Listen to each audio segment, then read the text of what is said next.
So thank you ਬੋਵਲ। ਜਿਵੇਂ ਕਿ ਤੁਹਾਨੂੰ ਬੋਵਲ ਨੇ ਦੱਸਿਆ ਹੈ ਕਿ ਅਸੀਂ ਟੈਕਸਟ ਪ੍ਰੀ ਪ੍ਰੋਸੈਸਿੰਗ ਕਰਦੇ ਹਾਂ। ਸੋ ਸਾਨੂੰ ਸਾਰਿਆਂ ਨੂੰ ਪਤਾ ਹੈ ਕਿ ਜਿਹੜਾ ਸਾਡਾ ਕੰਪਿਊਟਰ ਹੁੰਦਾ ਹੈ ਉਹ ਬੇਸਿਕਲੀ ਵਰਡਸ ਅੰਡਰਸਟੈਂਡ ਨਹੀਂ ਕਰਦਾ।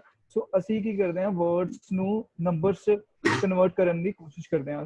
ਐਜ਼ ਵੀ ਆਲ ਨੋ, ਕੰਪਿਊਟਰ ਜਿਹੜਾ ਹੈ ਉਹ ਸਿਰਫ ਨੰਬਰਸ ਨੂੰ ਅੰਡਰਸਟੈਂਡ ਕਰਦਾ। ਸੋ ਇੱਥੇ ਅਸੀਂ ਕੀ ਕਰਾਂਗੇ, ਅਸੀਂ ਵਰਡਸ ਨੂੰ ਨੰਬਰਸ 'ਚ ਕਨਵਰਟ ਕਰਾਂਗੇ। ਸੋ ਉਹਨੂੰ ਆਪਾਂ ਕੀ ਕਰਦੇ ਹਾਂ, ਵੈਕਟਰਸ 'ਚ ਵਰਡਸ ਨੂੰ ਰਿਪਰੈਜ਼ੈਂਟ ਕਰਨ ਦੀ ਕੋਸ਼ਿਸ਼ ਕਰਾਂਗੇ ਇੱਥੇ। ਸੋ ਇਸ 'ਚ ਅਸੀਂ ਦੋ ਟੈਕਨੀਕਸ ਪੜਾਂਗੇ। ਸੋ ਸਾਡੇ ਕੋਲ ਪਹਿਲੀ ਟੈਕਨੀਕ ਹੈ bag of words, in which we just count the occurrences of a word within a document. So ਇੱਥੇ ਤੁਹਾਨੂੰ ਇੱਕ ਐਗਜ਼ਾਮਪਲ ਮੈਂ ਦਿਖ ਰਹੀ ਹੋਏਗੀ, ਇਹਦੇ ਨਾਲ ਤੁਹਾਨੂੰ ਕਲੀਅਰਲੀ ਅੰਡਰਸਟੈਂਡ ਹੋ ਜਾਏਗਾ ਕਿ ਬੈਗ ਆਫ ਵਰਡਸ ਕਿਵੇਂ ਕੰਮ ਕਰਦਾ ਹੈ।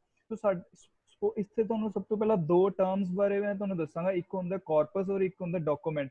ਸੋ ਕਾਰਪਸ ਹੁੰਦਾ ਹੈ ਕਿ ਸਾਡੇ ਕੋਲ ਕਲੈਕਸ਼ਨ ਆਫ ਡਾਕੂਮੈਂਟਸ, ਔਰ ਡਾਕੂਮੈਂਟ ਹੁੰਦਾ ਇੱਕ ਪਰਟੀਕੂਲਰ ਸੈਂਟੈਂਸ ਕਹਿ ਸਕਦੇ ਹੋ, ਜਾਂ ਫਿਰ ਇੱਕ ਪਰਟੀਕੂਲਰ ਸੈਂਟੈਂਸ ਕਹਿ ਸਕਦੇ ਹੋ। ਜਿਵੇਂ ਮੈਂ ਗੱਲ ਕਰਦਾ ਕਿ ਸਾਡੇ ਕੋਲ ਇੱਕ ਕਾਰਪਸ 'ਚ 1000 ਰਿਵਿਊਜ਼ ਨੇ, ਔਰ ਉਹਦੇ ਵਿੱਚ ਹਰ ਇੱਕ ਰਿਵਿਊ ਇੱਕ ਪਰਟੀਕੂਲਰ ਡਾਕੂਮੈਂਟ ਨੂੰ ਰਿਪਰੈਜ਼ੈਂਟ ਕਰ ਰਿਹਾ ਹੈ। ਸੋ ਇਸੇ ਤਰ੍ਹਾਂ ਮੈਂ ਇੱਥੇ ਦੋ ਡਾਕੂਮੈਂਟਸ ਦਾ ਇੱਕ ਕਾਰਪਸ ਲੈ ਰਿਹਾ। ਸੋ ਸਾਡੇ ਕੋਲ ਪਹਿਲਾ ਟਾਸਕ ਹੋਏਗਾ ਕਿ ਅਸੀਂ ਆਪਣੇ ਕਾਰਪਸ 'ਚੋਂ ਇੱਕ ਵੋਕੈਬਲਰੀ ਜਨਰੇਟ ਕਰੀਏ। ਸੋ ਉਹਦੇ ਲਈ ਅਸੀਂ ਸੈਟ ਯੂਜ਼ ਕਰਦੇ ਹਾਂ, ਉਹਦੇ 'ਚੋਂ ਅਸੀਂ ਵੋਕੈਬਲਰੀ ਜਨਰੇਟ ਕਰਨ ਲਈ। ਸੋ ਅਸੀਂ ਇੱਥੇ ਦੇਖ ਸਕਦੇ ਹਾਂ ਕਿ ਸਾਡੇ ਕੋਲ ਇੱਕ ਵੋਕੈਬਲਰੀ 'ਚ 1 2 3 4 5 ਐਂਡ 9 ਵਰਡਸ ਸਾਡੇ ਕੋਲ ਇੱਕ ਵੋਕੈਬਲਰੀ 'ਚ ਆ ਰਹੇ ਨੇ।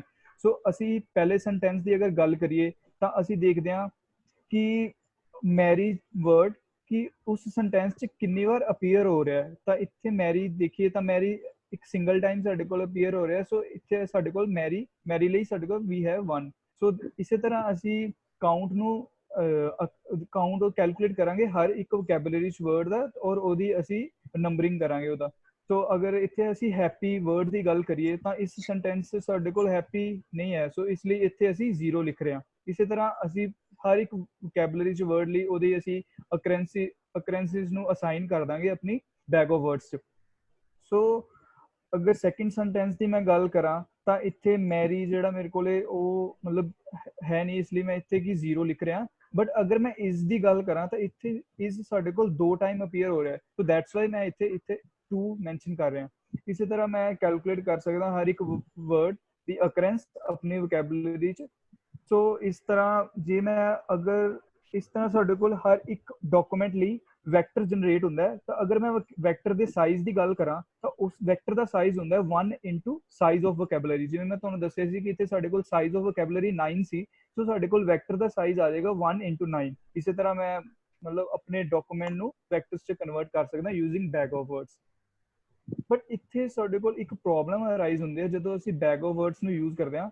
ਸੋ ਸਾਨੂੰ ਜਿਵੇਂ ਪਤਾ ਕਿ ਹਰ ਇੱਕ ਲੈਂਗੁਏਜ 'ਚ ਜਿਹੜਾ ਕਿ ਸਿੰਟੈਕਸ ਹੁੰਦਾ ਹੈ ਉਹ ਕਾਫੀ ਜ਼ਿਆਦਾ ਮੈਟਰ ਕਰਦਾ ਹੈ। ਔਰ ਸਿੰਟੈਕਸ ਸਾਨੂੰ ਅਗਰ ਕੋਈ ਸੈਂਟੈਂਸ ਦਾ ਅਗਰ ਮੈਂ ਮੀਨਿੰਗ ਕਰਨਾ ਹੈ ਤਾਂ ਸਿੰਟੈਕਸ ਜਿਹੜਾ ਹੈ ਉਹ ਇੱਕ ਇੰਪੋਰਟੈਂਟ ਰੋਲ ਪਲੇ ਕਰਦਾ ਹੈ। ਸੋ ਬਟ ਜਿਹੜਾ ਬੈਗ ਆਫ ਵਰਡਸ ਸੇ ਉਹ ਕਿ ਸਿੰਟੈਕਸ ਨੂੰ ਮਤਲਬ ਸਿੰਟੈਕਸ ਨੂੰ ਕੰਸੀਡਰ ਨਹੀਂ ਕਰਦਾ, ਔਰ ਉਹਦੇ ਲਈ ਉਸ ਕੇਸ 'ਚ ਅਸੀਂ ਕੀ ਕਰਦੇ ਹਾਂ, ਵਰਡਸ ਦਾ ਆਰਡਰ ਨੂੰ ਲੂਜ਼ ਕਰ ਦਿੰਦੇ ਹਾਂ।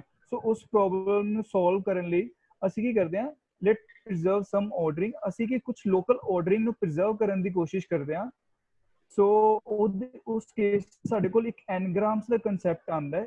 ਇੱਕ ਗ੍ਰਾਮ ਇੱਥੇ ਐਨਗ੍ਰਾਮ ਸਾਡੇ ਕੋਲ 1 ਗ੍ਰਾਮ ਵੀ ਹੋ ਸਕਦੇ ਨੇ, 2 ਗ੍ਰਾਮ ਵੀ ਹੋ ਸਕਦੇ ਨੇ। ਅਗਰ ਮੈਂ 1 ਗ੍ਰਾਮ ਦੀ ਗੱਲ ਕਰਾਂ ਤਾਂ 1 ਗ੍ਰਾਮ ਨੂੰ ਅਸੀਂ ਕਹਾਂਗੇ ਯੂਨੀਗ੍ਰਾਮ।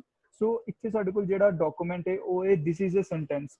ਔਰ ਅਗਰ ਇਹਦੇ ਮੈਂ ਯੂਨੀਗ੍ਰਾਮ ਕ੍ਰੀਏਟ ਕਰਾਂ ਤਾਂ ਸਾਡੇ ਕੋਲ 4 ਯੂਨੀਗ੍ਰਾਮਸ ਆਉਂਦੇ ਨੇ, ਦਿਸ ਇਜ਼ ਅ ਸੈਂਟੈਂਸ। ਸੋ ਇਸੇ ਤਰ੍ਹਾਂ ਮਤਲਬ ਅਸੀਂ ਅਗਰ ਮੈਂ ਡਾਇਗ੍ਰਾਮਸ ਦੀ ਗੱਲ ਕਰਾਂ ਤਾਂ ਸਾਡੇ ਕੋਲ 3 ਡਾਇਗ੍ਰਾਮਸ ਆਉਂਦੇ ਨੇ, ਦਿਸ ਇਜ਼ ਅ ਔਰ ਅ ਸੈਂਟੈਂਸ। ਅਗਰ ਮੈਂ ਬਾਈਗ੍ਰਾਮਸ ਔਰ ਯੂਨੀਗ੍ਰਾਮਸ ਨੂੰ ਦੇਖਾਂ ਤਾਂ ਬਾਈਗ੍ਰਾਮਸ ਜਿਹੜੇ ਨੇ ਉਹ ਕੁਝ ਮਤਲਬ ਲੋਕਲ ਆਰਡਰਿੰਗ ਨੂੰ ਪ੍ਰੀਜ਼ਰਵ ਕਰ ਰਹੇ ਨੇ। ਸੋ ਅਸੀਂ ਐਨਗ੍ਰਾਮਸ ਨੂੰ ਯੂਜ਼ ਕਰਦੇ ਹੋਏ ਕੁਝ ਉਹਦੀ ਆਰਡਰਿੰਗ ਨੂੰ ਪ੍ਰੀਜ਼ਰਵ ਕਰ ਸਕਦੇ ਹਾਂ।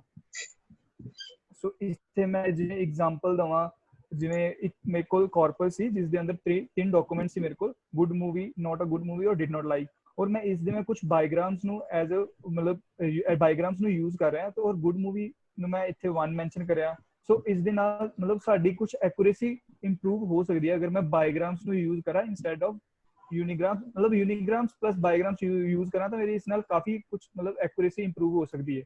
ਬਟ ਇਸ ਦੇ ਨਾਲ ਵੀ ਸਾਡੇ ਕੋਲ ਇੱਕ ਪ੍ਰੋਬਲਮ ਅਰਾਈਜ਼ ਹੁੰਦੀ ਹੈ, ਟੂ ਮੈਨੀ ਫੀਚਰਸ। ਅਗਰ ਅਸੀਂ ਅਗਰ ਬਾਇਗ੍ਰਾਮਸ ਟ੍ਰਾਈਗ੍ਰਾਮਸ ਅਗਰ ਯੂਜ਼ ਕਰਾਂਗੇ ਜਾਂ ਫਿਰ ਅਗਰ ਸਾਡੇ ਕੋਲ ਕਾਰਪਸ ਜਿਹੜਾ ਉਹ ਕਾਫੀ ਜ਼ਿਆਦਾ ਵੱਡਾ ਹੈ, ਜਿਵੇਂ ਕਿ ਅਸੀਂ ਕਹਿ ਸਕਦੇ ਹਾਂ ਕਿ 50,000 ਡਾਕੂਮੈਂਟਸ ਨੇ ਇੱਕ ਕਾਰਪਸ 'ਚ, ਇਹਦੇ ਨਾਲ ਸਾਡੇ ਕੋਲ ਇੱਕ ਪ੍ਰੋਬਲਮ ਅਰਾਈਜ਼ ਹੋ ਜਾਂਦੀ ਹੈ ਕਿ ਸਾਡੇ ਕੋਲ ਫੀਚਰਸ ਦਾ ਨੰਬਰ ਆਫ ਫੀਚਰਸ ਕਾਫੀ ਜ਼ਿਆਦਾ ਇਨਕਰੀਜ਼ ਹੋ ਜਾਂਦੇ ਨੇ। ਸੋ ਉਸ ਨੂੰ ਓਵਰਕਮ ਕਰਨ ਲਈ ਅਸੀਂ ਕੀ ਕਰਦੇ ਹਾਂ, ਰਿਮੂਵ ਸਮ ਐਨਗ੍ਰਾਮ, ਅਸੀਂ ਕੁਝ ਐਨਗ੍ਰਾਮਸ ਨੂੰ ਰਿਮੂਵ ਕਰਨ ਦੀ ਕੋਸ਼ਿਸ਼ ਕਰਦੇ ਹਾਂ। So basically we divide the n-grams into 3 category. First is high frequency anagram, second is low frequency, and third one is medium frequency anagram.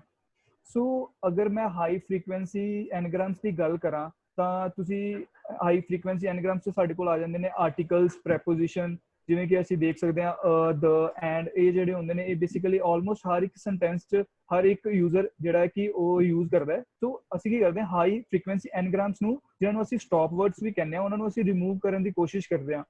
And the second one is low frequency anagram.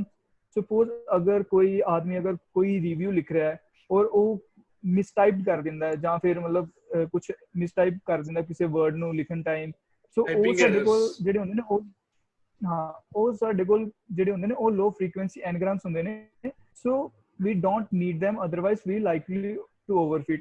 ਇਸ ਦਾ ਮਤਲਬ ਕਿ ਜਿਹੜੀ ਤੁਹਾਡੇ ਮਿਸਟਾਈਪਡ word ਹੁੰਦੇ ਨੇ ਉਹ basically ਇੱਕ noise ਹੁੰਦੀ ਹੈ। ਔਰ ਜਦੋਂ ਤੁਸੀਂ ਮਸ਼ੀਨ ਲਰਨਿੰਗ ਪੜ੍ਹੀ ਹੋਏਗੀ ਤਾਂ ਤੁਸੀਂ ਦੇਖੋਗੇ ਕਿ ਅਗਰ ਕੋਈ ਮਾਡਲ ਨੋਇਜ਼ ਨੂੰ ਵੀ ਲਰਨ ਕਰ ਲੈਂਦਾ ਤਾਂ ਸਾਡੇ ਕੋਲ ਇੱਕ ਓਵਰਫਿਟ ਦੀ ਪ੍ਰੋਬਲਮ ਅਰਾਈਜ਼ ਹੁੰਦੀ ਹੈ। ਸੋ ਅਗਰ ਇਹ ਮਿਸਟਾਈਪਡ ਵਰਡਸ ਨੂੰ ਵੀ ਸਾਡਾ ਅਗਰ ਮਾਡਲ ਲਰਨ ਕਰ ਲੇ ਬੇਸਿਕਲੀ ਲੋ ਫ੍ਰੀਕੁਐਂਸੀ ਐਨਗ੍ਰਾਮਸ ਨੂੰ, ਤਾਂ ਸਾਡੇ ਕੋਲ surely overfit the problem arise ਹੋ ਸਕਦੀ ਹੈ। And the third one is medium frequency n-grams. So basically ਜਿਹੜਾ ਸਾਡਾ ਮੇਨ ਫੋਕਸ ਹੁੰਦਾ ਉਹ ਮੀਡੀਅਮ ਫ੍ਰੀਕੁਐਂਸੀ ਐਨਗ੍ਰਾਮਸ ਤੇ ਹੁੰਦਾ ਹੈ। ਬਟ ਅਗਰ ਮੈਂ ਕਈ ਜਿਵੇਂ ਮੈਂ ਤੁਹਾਨੂੰ ਦੱਸਿਆ ਕਿ ਸਾਡੇ ਕੋਲ ਕਈ ਵਾਰੀ ਕਾਰਪਸ ਕਾਫੀ ਜ਼ਿਆਦਾ ਵੱਡਾ ਹੁੰਦਾ ਹੈ, ਤਾਂ ਅਸੀਂ ਕੀ ਸਾਡੇ ਕੋਲ ਹੁੰਦਾ, ਸਾਡੇ ਕੋਲ ਮੀਡੀਅਮ ਫ੍ਰੀਕੁਐਂਸੀ ਐਨਗ੍ਰਾਮਸ ਤੇ ਵੀ ਕਾਊਂਟ ਕਾਫੀ ਜ਼ਿਆਦਾ ਹੁੰਦਾ ਹੈ। ਸੋ ਅਸੀਂ ਕੀ ਡਿਸਾਈਡ ਕੀਤਾ, ਅਸੀਂ ਡਿਸਾਈਡ ਕਰਦੇ ਹਾਂ ਕਿ ਅਸੀਂ ਕਿਉਂ ਨਾ ਅਸੀਂ ਰੈਂਕਿੰਗ ਦੇ ਦਈਏ ਆਪਣੇ ਮੀਡੀਅਮ ਫ੍ਰੀਕੁਐਂਸੀ ਐਨਗ੍ਰਾਮਸ ਨੂੰ। ਉਸ ਰੈਂਕਿੰਗ ਦੇਣ ਲਈ ਅਸੀਂ ਬੇਸਿਕਲੀ ਸਾਡੇ ਕੋਲ ਇੱਕ TF IDF ਅਪਰੋਚ ਆਉਂਦੀ ਹੈ। ਸੋ ਉਸ ਦੇ ਨਾਲ ਅਸੀਂ ਰੈਂਕਿੰਗ ਦੇਵਾਂਗੇ ਆਪਣੇ ਮੀਡੀਅਮ ਐਨਗ੍ਰਾਮਸ ਨੂੰ, ਤਾਂ ਕਿ ਅਸੀਂ ਉਸ ਆਪਣੇ ਮਾਡਲ ਦੀ ਐਕੂਰੇਸੀ ਇੰਪਰੂਵ ਕਰ ਸਕੀਏ। ਸੋ ਇੱਥੇ ਸਾਡੇ ਕੋਲ ਆਉਂਦਾ ਹੈ TF IDF। First we have to, so ਤੁਸੀਂ ਇਸ ਤਰ੍ਹਾਂ ਸੋਚੋ ਕਿ ਮੈਂ TF IDF ਨੂੰ ਦੋ ਪਾਰਟਸ 'ਚ ਡਿਵਾਈਡ ਕੀਤਾ। First is term frequency. ਪਹਿਲਾਂ ਮੈਂ ਤੁਹਾਨੂੰ ਟਰਮ ਫ੍ਰੀਕੁਐਂਸੀ ਬਾਰੇ ਦੱਸਾਂਗਾ। ਸੋ ਟਰਮ ਫ੍ਰੀਕੁਐਂਸੀ ਸਾਡੇ ਕੋਲ ਕਿ frequency of a particular term T in a document D। ਸੋ ਇੱਥੇ ਕੀ ਕਰਦੇ ਹਾਂ ਅਸੀਂ, ਫ੍ਰੀਕੁਐਂਸੀ ਕੈਲਕੂਲੇਟ ਕਰਦੇ ਹਾਂ ਪਾਰਟਿਕੂਲਰ ਟੋਕਨ ਦੀ ਆਪਣੇ ਡਾਕੂਮੈਂਟ 'ਚ। ਜਿਵੇਂ ਮੈਂ ਤੁਹਾਨੂੰ ਗੱਲ ਕਰਾਂ ਜਿਵੇਂ ਕੋਈ ਵੀ ਸੈਂਟੈਂਸ ਲੈ ਲਓ ਤੁਸੀਂ, service is quite good. So good ਦਾ ਮੈਂ ਕਾਊਂਟ ਕੈਲਕੂਲੇਟ ਕਰਾਂਗਾ ਆਪਣੇ ਡਾਕੂਮੈਂਟ 'ਚ ਕਿ ਉਹ ਕਿੰਨੀ ਟਾਈਮ ਅਪੀਅਰ ਹੋ ਰਿਹਾ। ਸੋ ਗੁੱਡ ਸਾਡੇ ਕੋਲ ਇਸ ਸੈਂਟੈਂਸ 'ਚ ਇੱਕ ਸਿੰਗਲ ਟਾਈਮ ਅਪੀਅਰ ਹੋ ਰਿਹਾ ਸੀ, ਸਾਡੇ ਕੋਲ ਟਰਮ ਫ੍ਰੀਕੁਐਂਸੀ 1 ਆ ਜਾਏਗੀ। ਸੋ ਟਰਮ ਫ੍ਰੀਕੁਐਂਸੀ ਕੈਲਕੂਲੇਟ ਕਰਨ ਲਈ ਕੁਝ ਸਾਡੇ ਕੋਲ ਵੇਇੰਗ ਸਕੀਮਸ ਹੁੰਦੀਆਂ ਨੇ, ਵੇਟਿੰਗ ਸਕੀਮਸ, ਜਿਵੇਂ ਕਿ ਬਾਈਨਰੀ ਜਿਹੜੀ ਬੇਸਿਕਲੀ ਅਸੀਂ ਬੈਗ ਆਫ ਵਰਡਸ ਬਾਈਨਰੀ ਹੁੰਦੀ ਹੈ ਕਿ ਅਗਰ ਤਾਂ ਵਰਡ ਅਪੀਅਰ ਹੋ ਰਿਹਾ ਸਾਡੇ ਡਾਕੂਮੈਂਟ 'ਚ ਤਾਂ ਅਸੀਂ ਉਹਨੂੰ 1 ਮੈਂਸ਼ਨ ਕਰਾਂਗੇ, ਅਦਰਵਾਈਜ਼ ਅਸੀਂ 0 ਮੈਂਸ਼ਨ ਕਰਾਂਗੇ। ਸੈਕੰਡ ਵਨ ਇਜ਼ ਰੋ ਕਾਊਂਟ। ਅਸੀਂ ਸਿੰਪਲ ਕੈਲਕੂਲੇਟ ਕਰ ਲੈਂਦੇ ਹਾਂ ਕਿ ਉਹ ਵਰਡ ਕਿੰਨੀ ਟਾਈਮ ਅਪੀਅਰ ਹੋ ਰਿਹਾ ਸੈਂਟੈਂਸ 'ਚ, ਤਾਂ ਉਹ ਸਾਡੇ ਕੋਲ ਰੋ ਕਾਊਂਟ ਆ ਜਾਏਗਾ। ਤਾਂ third one is term frequency. ਇਹ ਇਸ 'ਚ ਕੀ ਕਰਦੇ ਹਾਂ ਅਸੀਂ, ਰੋ ਫ੍ਰੀਕੁਐਂਸੀ ਨੂੰ ਡਿਵਾਈਡ ਕਰਦੇ ਹਾਂ ਟੋਟਲ ਨੰਬਰ ਆਫ ਵਰਡਸ ਜਿਨੇ ਸਾਡੇ ਕੋਲ ਇੱਕ ਡਾਕੂਮੈਂਟ 'ਚ ਹੋਣਗੇ। ਸਪੋਜ਼ ਅਗਰ ਇੱਕ ਵਰਡ ਸਾਡੇ ਕੋਲ ਡਾਕੂਮੈਂਟ 'ਚ 3 ਟਾਈਮਸ ਅਪੀਅਰ ਹੋ ਰਿਹਾ ਹੈ ਔਰ ਉਸ ਡਾਕੂਮੈਂਟ ਦੀ ਜਿਹੜੀ ਲੈਂਥ ਹੈ ਉਹ 10 ਹੈ, ਸੋ ਸਾਡੇ ਕੋਲ ਟਰਮ ਫ੍ਰੀਕੁਐਂਸੀ ਆ ਜਾਏਗੀ 3/10।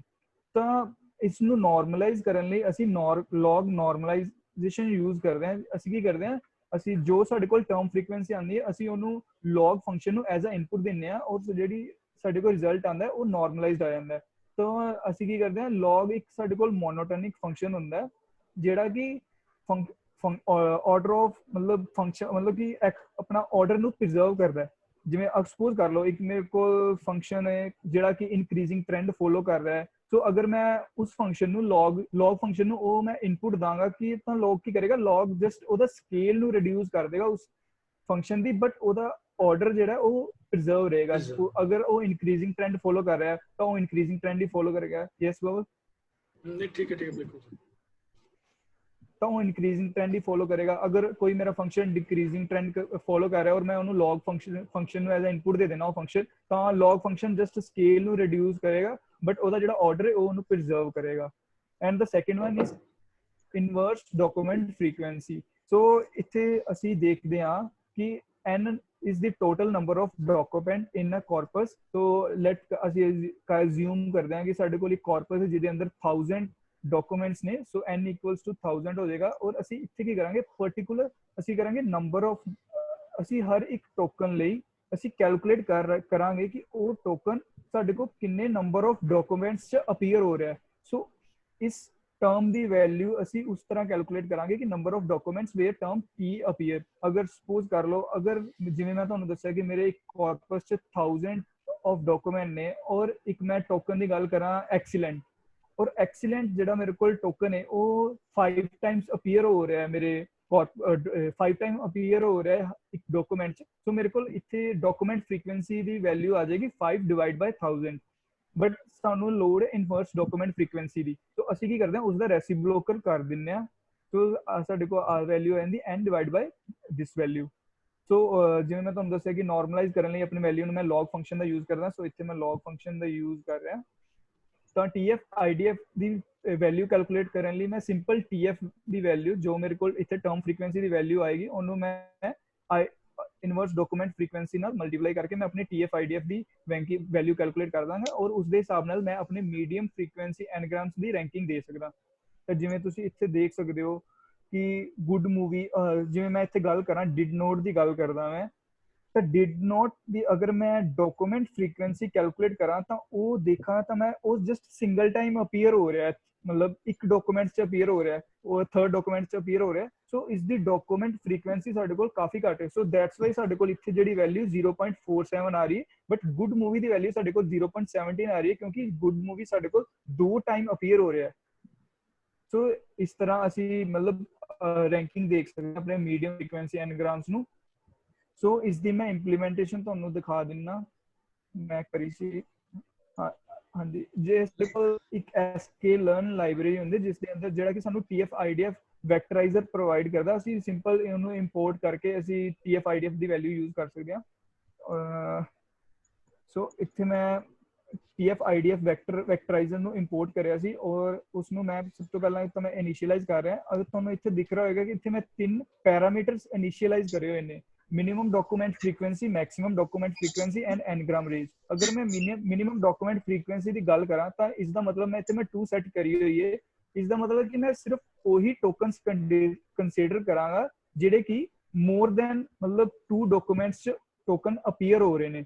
ਔਰ ਅਗਰ ਸਪੋਜ਼ ਜਿਵੇਂ ਅਗਰ ਕੋਈ ਟੋਕਨ ਸਿਰਫ ਇੱਕ ਸਿੰਗਲ ਡਾਕੂਮੈਂਟ 'ਚ ਅਪੀਅਰ ਹੋ ਰਿਹਾ ਤਾਂ ਮੈਂ ਉਹਨੂੰ ਨਿਗਲੈਕਟ ਕਰਾਂਗਾ, ਮੈਂ ਉਹ ਆਪਣੇ ਵੋਕੈਬਲਰੀ 'ਚ ਇਨਕਲੂਡ ਨਹੀਂ ਕਰ ਰਿਹਾ। ਇਸ ਲਈ ਮੈਂ ਇੱਥੇ ਮਿਨੀਮਮ ਡਾਕੂਮੈਂਟ ਫ੍ਰੀਕੁਐਂਸੀ 2 ਦਿੱਤੀ ਹੋਈ ਹੈ, ਔਰ ਮੈਕਸਿਮਮ ਡਾਕੂਮੈਂਟ ਫ੍ਰੀਕੁਐਂਸੀ 0.5, ਮਤਲਬ ਮੈਂ 50% ਆਫ ਦੀ ਡਾਕੂਮੈਂਟਸ 'ਚ ਅਗਰ ਤਾਂ ਕੋਈ ਵੈਲਿਊ ਜਿਵੇਂ ਮੈਂ ਤੁਹਾਨੂੰ ਦੱਸਿਆ ਸਟਾਪ ਵਰਡਸ ਨੇ, ਉਹ ਬੇਸਿਕਲੀ ਆਲਮੋਸਟ ਹਰ ਇੱਕ ਡਾਕੂਮੈਂਟਸ 'ਚ ਅਪੀਅਰ ਹੁੰਦੇ ਆ, ਸੋ ਉਹਨਾਂ ਨੂੰ ਮੈਂ ਨਿਗਲੈਕਟ ਕਰਨ ਲਈ ਮੈਂ ਆਪਣੀ ਮੈਕਸਿਮਮ ਡਾਕੂਮੈਂਟ ਫ੍ਰੀਕੁਐਂਸੀ ਦੀ ਵੈਲਿਊ 0.5 ਰੱਖੀ ਹੋਈ ਹੈ। And the third one is n-gram range. ਮੈਂ ਐਨਗ੍ਰਾਮ ਰੇਂਜ ਇਸ ਤਰ੍ਹਾਂ ਸੈੱਟ ਕੀਤੀ ਹੋਈ ਹੈ ਕਿ ਮੈਂ ਯੂਨੀਗ੍ਰਾਮਸ ਨੂੰ ਵੀ ਇਨਕਲੂਡ ਕਰ ਰਿਹਾ ਔਰ ਮੈਂ ਆਪਣੇ ਡਾਇਗ੍ਰਾਮਸ ਨੂੰ ਵੀ ਇਨਕਲੂਡ ਕਰ ਰਿਹਾ ਆਪਣੀ ਲਿਸਟ 'ਚ। ਸੋ ਇਸ ਤਰ੍ਹਾਂ ਅਸੀਂ ਮੈਂ TF IDF ਵੈਕਟਰਾਈਜ਼ਰ ਇੰਪਲੀਮੈਂਟ ਕਰਿਆ ਸੀ। ਇੱਥੇ ਮੈਂ ਇੱਕ ਕਾਰਪਸ ਲਿਆ ਸੀ ਜਿਸ ਦੇ ਅੰਦਰ ਮੇਰੇ ਕੋਲ 5 ਡਾਕੂਮੈਂਟ ਸੀ, ਔਰ ਉਹਨੂੰ ਮੈਂ ਇੰਪਲੀਮੈਂਟ ਕਰਿਆ ਸੀ ਪਹਿਲਾਂ, ਔਰ ਮੈਂ ਫਿਟ ਕਰਿਆ ਸੀ ਆਪਣਾ TF IDF ਵੈਕਟਰਾਈਜ਼ਰ। ਸੋ ਮੈਂ ਇੱਥੇ ਸਾਡੇ ਕੋਲ ਇੱਕ ਰਿਜ਼ਲਟ ਆਉਂਦਾ, ਉਹ ਸਪਾਰਸ ਮੈਟ੍ਰਿਕਸ ਜਨਰੇਟ ਕਰਦਾ ਹੈ। ਸਪਾਰਸ ਮੈਟ੍ਰਿਕਸ ਬਾਰੇ ਤੁਸੀਂ ਪੜ੍ਹ ਸਕਦੇ ਹੋ। ਬੇਸਿਕਲੀ ਸਪਾਰਸ ਮੈਟ੍ਰਿਕਸ 'ਚ ਕਾਫੀ ਜ਼ਿਆਦਾ ਜ਼ੀਰੋਜ਼ ਹੁੰਦੇ ਆ, ਸੋ ਉਹਨੂੰ ਮੈਂ ਡੈਂਸ ਬਣਾਉਣ ਲਈ ਮੈਂ ਇੱਕ 2 ਡੈਂਸ ਫੰਕਸ਼ਨ ਯੂਜ਼ ਕਰ ਰਿਹਾ। ਸੋ ਇਸ ਤਰ੍ਹਾਂ ਮੇਰੇ ਕੋਲ ਰਿਜ਼ਲਟ ਆਉਂਦਾ TF IDF ਵੈਕਟਰਾਈਜ਼ਰ ਦਾ। ਇੱਥੇ ਮੈਂ ਜਿਵੇਂ ਦੇਖ ਸਕਦਾ ਗੁੱਡ ਮੂਵੀ ਦਾ ਮੇਰੇ ਕੋਲ ਰਿਜ਼ਲਟ ਆਇਆ 0.7, ਲਾਈਕ ਦਾ ਰਿਜ਼ਲਟ ਆਇਆ 0, ਔਰ ਮੂਵੀ ਦਾ। ਇਸ ਤਰ੍ਹਾਂ ਮੈਂ ਆਪਣੇ TF IDF ਵੈਕਟਰਾਈਜ਼ਰ ਨਾਲ ਆਪਣੇ ਮੀਡੀਅਮ ਫ੍ਰੀਕੁਐਂਸੀ ਐਨਗ੍ਰਾਮਸ ਦੀ ਰੈਂਕਿੰਗ ਦੇ ਸਕਦਾ। Thank you guys.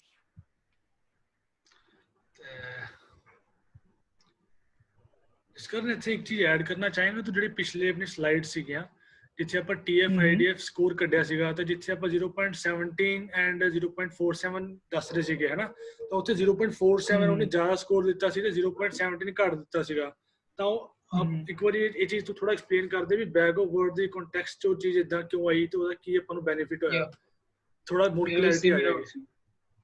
ਮੇਰਾ ਵੀ ਸੇਮ ਡਾਊਟ ਸੀ। ਨਹੀਂ ਮੈਂ ਜੀ ਬੋਲਿਓ ਕੀ ਕਹਿ ਰਹੇ ਹੋ ਤੁਸੀਂ?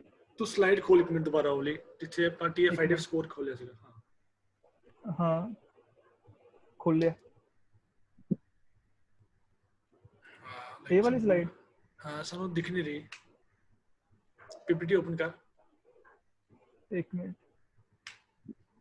देखियो विजिबल वेट यार एक मिनट हाँ कोई नहीं देखियो नहीं विजिबल